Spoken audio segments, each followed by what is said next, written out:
va pas à l'école. Et il montre qu'il va à l'école, mais aussi c'est bien. Je sais. C'est pour ça que j'étais fâchée tout à l'heure quand j'ai discuté avec le monsieur. Je sais qu'il y a des enfants qui ne vont pas à l'école. Qu'est-ce que tu crois? C'est bon? Vous pouvez montrer? Bon, alors, tu dois faire ça déjà. Plus 7. Alors, je ne sais pas. Tu vas dessiner 16. Dessine 16 petits ronds.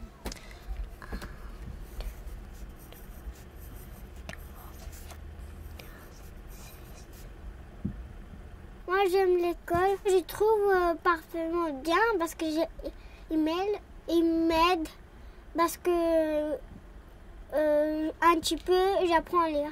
Je travaille mes maths, on fait une poésie, on a fait du français. Bah, on va partir en classe verte. C'est la mer. J'étais allée avec Sylvie. C'était trop bien. On a fait des photos, on a fait le film. Aujourd'hui, c'est mercredi, il n'y a pas d'école. Mon cartable, il est prêt pour demain. Je fais mes devoirs. Denise vient très régulièrement à l'école. Donc, elle progresse et elle apprend parce qu'elle a des conditions de vie qui, avec l'ère d'insertion, se sont améliorées. Et donc, elle vient tous les jours à l'école et donc, elle apprend normalement comme un enfant qui vient régulièrement à l'école. Elle a pris du retard parce qu'elle a dû apprendre le français l'année du CP. Et donc, elle a pris un petit peu de retard dans l'apprentissage de la lecture. Mais comme elle travaille bien et qu'elle vient tous les jours, sa maîtresse la garde tous les jours un petit peu à midi pour l'aider. Oui, à 13h. À 13h. Et elle va partir en classe de mer. Elle est déjà partie en classe verte. 2 fois. 2 fois. Et elle fait beaucoup de publicité pour les classes vertes. Les enfants roms qui hésitent à partir, qui ont peur de quitter leurs parents, Denise leur dit non, non, n'aie pas peur, la classe verte c'est très bien. On voit de la mer. Voilà, et ça c'est vraiment des stages de français intensifs. 1 semaine, sans papa, sans maman, sans parler roumain. Voilà. Et ben les enfants qui rentrent parlent déjà bien le français. Il y a des autres personnes qui habitent là. Il y a un terrain et c'est bien sur le terrain. Voilà. Ça va? Oui, ça va. Et la tante, il a des enfants, mais l'autre tante, il n'a pas des enfants. Ils sont tous mariés. Ah, ils sont tous mariés. Ils parlent français bien. On se trouve ici sur un terrain qu'on appelle un terrain d'accueil pour les familles roms roumaines, qui était donc sur Bobigny depuis maintenant quelques années. Nous sommes, l'association opérateur qui s'occupe des 2 missions principales de ce terrain, la mission de gestion locative et la mission d'accompagnement vers et dans le logement. Donc nous avons effectivement une convention avec la ville de Bobigny qui a mis à disposition ce terrain pour une période de 2 ans pour favoriser l'insertion des familles roms roumaines sur ce terrain. De l'autre côté, vous avez un autre opérateur qui se nomme Rue et Cité, qui s'occupe plus spécifiquement du volet accompagnement social. Il y a le réseau électrique, donc effectivement les conditions d'habitat ne sont plus du tout de la grande précarité, elles ne sont pas non plus idéales. Nous avons une salle loisirs pour les enfants et ainsi qu'une salle d'activité. Bonjour la France. Et actuellement, il y a effectivement des cours de linguistique qui sont effectués par les bénévoles du Secours catholique envers les adultes qui veulent y participer évidemment. Ça c'est les toilettes et l'autre c'est les douches. Notre mission principale, c'est surtout que ces familles adhèrent sur un tissu bien citoyen, qui soit dans le droit commun, qu'elles puissent après être intégrées de façon sereine et pérenne sur un dispositif extérieur à ce terrain d'insertion. Oui, regarde maman. Un petit peu normal français. Il ne sait pas français. Oui, pour elle, il est important parce que je dois apprendre à lire. La France a toujours scolarisé tous les enfants venant du monde entier, tout au long du XXe siècle. Les Polonais, les Italiens, les Portugais, les Maghrébins, les descendants de toutes les colonies qu'on a eues dans le monde et qui sont arrivés pour nous rejoindre. Aujourd'hui, la situation qui est nouvelle, c'est que cette loi républicaine qui s'appliquait sans difficulté les mairies aujourd'hui essayent de s'en exonérer. Chacun se disant « Ah mais c'est pas à moi de scolariser les Roms qui vivent sur ma commune ». Si, chaque commune doit prendre les gens qui habitent sur la commune sans se poser de questions. Et tous les enfants de 6 à 16 ans devraient être immédiatement intégrés à l'école. Et alors que les gendarmes allaient dans les hameaux chercher les enfants pour convaincre les parents de les mettre à l'école, on a aujourd'hui des gendarmes qui détruisent les camps roms et qui chassent les enfants et qui les empêchent de venir à l'école. Ce qui est quand même une situation surprenante. Je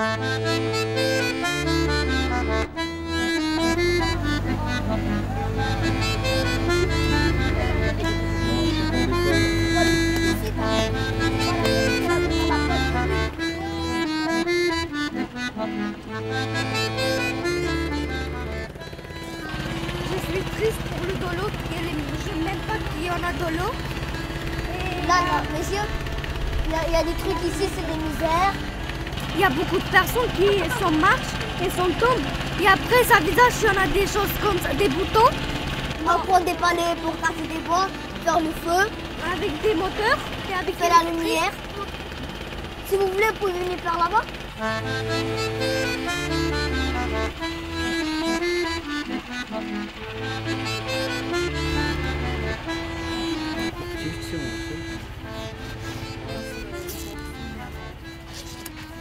Il y a mon cahier vert. Et ça, c'est mon cahier jaune pour écrire des mots. Ça, c'est lecture. Et là, c'est l'écriture à faire. Il était une fois 3 ours, un papa ours, une maman ours et un petit ourson. Un matin, maman ours prépare un délicieux chocolat. Je vais à l'école depuis 4 ans. J'aime apprendre, j'aime lire. On joue à chat avec mes copains. On s'amuse, on joue au foot. Je mange avec mes copains. Et j'aime pas les caravanes ici parce qu'il y a plein de rats. Non seulement il y a beaucoup de rats, mais il y a beaucoup d'eau croupie qui stagne sous les caravanes. Et donc avec beaucoup de maladies pour les enfants et des conditions d'hygiène qui sont en deçà de l'acceptable, parce que la France est quand même signataire de la Convention internationale des droits de l'enfant. Et c'est pas normal que des enfants aient ça à vivre, parce que ça n'est pas une enfance. Steven a vécu dans un tunnel, et puis il a été expulsé, et puis il a vécu dans un camp, et à nouveau il a été expulsé, et maintenant il vit ici. Il a réussi à faire toute sa scolarité dans des conditions très précaires, et il a quand même réussi à apprendre à lire et à écrire au milieu de tout ça. Moi je dis, il faut saluer le courage de ces enfants-là, parce que ce sont des enfants courageux. Je vais à l'école. Ensuite, un peu, je sais lire, pas trop. Il y a quelques mots que je ne sais pas beaucoup. Ma meilleure amie, elle s'appelle Manel, Anaïs. La ville de Bobigny scolarisait avant la circulaire. C'est une circulaire qui encourage les maires de France à respecter l'égalité républicaine de tous les enfants devant ce droit d'aller à l'école, qui, je rappelle, est un droit qui est non seulement inscrit dans la législation française, mais qui est inscrit dans la Convention internationale des droits de l'enfant. On est dans le cadre de l'école fondamentale de 6 à 16 ans. C'est un droit pour l'ensemble des Français, mais aussi l'ensemble des enfants qui vivent sur le territoire français. Et dans le 93, les villes qui ne scolarisaient pas avant la circulaire ne scolarisent toujours pas. Ils expliquent que les enfants ne sont pas habitants de leur commune puisqu'ils n'ont pas de titre de propriété et pas de quittance de loyer. Alors qu'à l'évidence, si les parents présentent leur enfant à cet endroit-là, c'est parce qu'ils habitent pas loin, c'est parce qu'ils habitent là. Enfin, voilà. Les enfants doivent être scolarisés là où ils vivent, même si leurs parents n'ont pas un habitat légal. C'est ça la grande avancée de la circulaire, mais elle n'a pas, à l'heure actuelle, un caractère impératif puisqu'elle n'est pas assortie de sanctions. Le fond, c'est que personne ne veut des Roms. Le fond, c'est un fond de racisme. En Bulgarie comme en Roumanie, les Roms étaient asservis. C'étaient des serfs. Ils ne sont ni nomades ni migrants. Ils étaient au contraire, depuis le XVIIe siècle, asservis à la terre. Avec l'entrée dans l'Europe, avec la modernisation de l'agriculture, les Roms qui étaient des ouvriers agricoles ont été remplacés par des tracteurs et des moissonneuses-batteuses. Cette main-d'œuvre, ils n'en ont plus besoin. Et ils ont pour les Roms la même considération que les habitants du Texas en avaient pour les Noirs dans les années 50. Voilà, s'ils avaient l'occasion de les pendre, ils le feraient. Et il faut accepter de dire qu'en France aussi, il y a du racisme.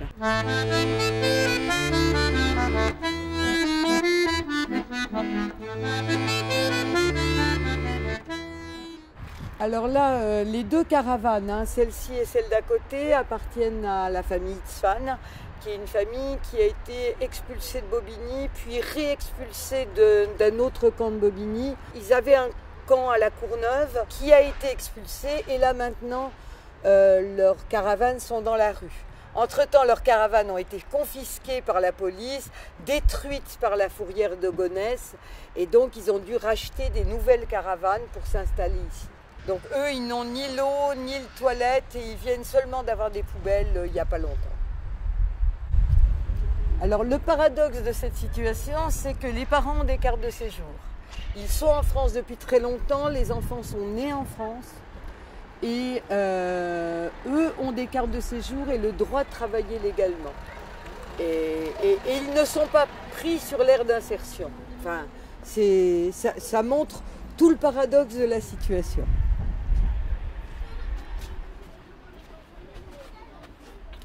Bonjour, bonjour. Bonjour. Monsieur Tzfan. Bonjour. Alors la jeunesse, au travail la jeunesse. Ils sont tous à l'école. CP, CE1, CE2, CM1, CM2. On en a un par an. Voilà, c'est la dernière. Ce que je voudrais, c'est qu'elle fasse une scolarité entièrement dans les classes normales. Le principe, c'est qu'elle n'aille pas dans la classe de non-francophones. Comme ça, elle va à la maternelle, elle apprend à parler en français, elle apprend à colorier et elle apprend à se mettre au travail. Ouh, ça c'est, il est beau ton cahier. C'est pas ça. Pourquoi c'est pas fait ça? Elle a dit maîtresse qu'il n'est pas bien. Ah, elle a dit qu'il n'était pas bien, mais il n'est pas bien parce qu'il n'est pas fait. Hein. Moi j'aime les mathématiques, écriture, aussi lire. L'école, ça présente pour moi arriver à lire, à écrire, à compter. Déjà avec mes amis, tout ça, ils présentent beaucoup l'école pour moi. Il y a 6 millions de Roms en Europe. Nous devrons vivre avec 6 millions de Roms. Leurs enfants doivent aller à l'école de manière à pouvoir trouver leur place et qui ne soit pas une place à la marge de la marginalité. Ceux-là, ils vont vivre en France. Tu vois, moi, ce qui m'intéresse, c'est quelle vie d'adulte ils vont avoir, comment faire pour qu'ils aient un diplôme, qu'ils aient un métier, qu'ils aient une vie stable en France. De ces enfants étrangers, nous faisons des Français. Tant et si bien qu'à la fin, leurs parents sont des Roumains, mais eux ne seront plus des Roumains. Parce qu'un Roumain, c'est quelqu'un qui vit en Roumanie, qui est élevé en Roumanie, qui a son enfance en Roumanie. Moi je suis né là, on peut vivre comme les autres. Non, on n'est pas des animaux, on est des humains.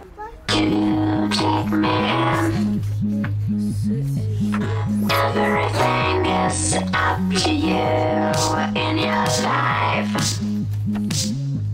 Yeah, everything is up to you.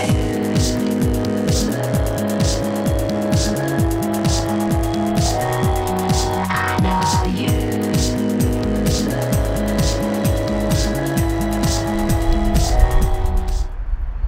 Il faut que tous les les enfants aillent à l'école. Et que y a deux solutions. Ou ce sont des enfants, et ce sont des êtres humains, et donc les enfants vont à l'école et ils auront une vie d'être humain, ils se marieront, ils auront des enfants à leur tour, ils auront un métier. Soit il faut les tuer. Voilà. Parce qu'il n'y a rien entre les deux. Les expulser, pour les réexpulser, pour les réexpulser, qui est une manière de les tuer, mais juste un petit peu. Hein, on va les tuer un petit peu. On va les envoyer un petit peu loin. On va les rejeter un petit peu. Mais non, soit ce sont des Européens. Et ils ont leur place en Europe, comme tous les gens qui vivent en Europe. Et Denise a autant de place que moi, même plus, parce que sa place à elle est devant elle, alors que ma place à moi est derrière moi. Et j'espère qu'elle travaillera et qu'elle payera des impôts et qu'elle payera ma retraite et qu'elle aura un bon métier pour avoir des grosses cotisations sociales pour payer ma retraite. Je mérite.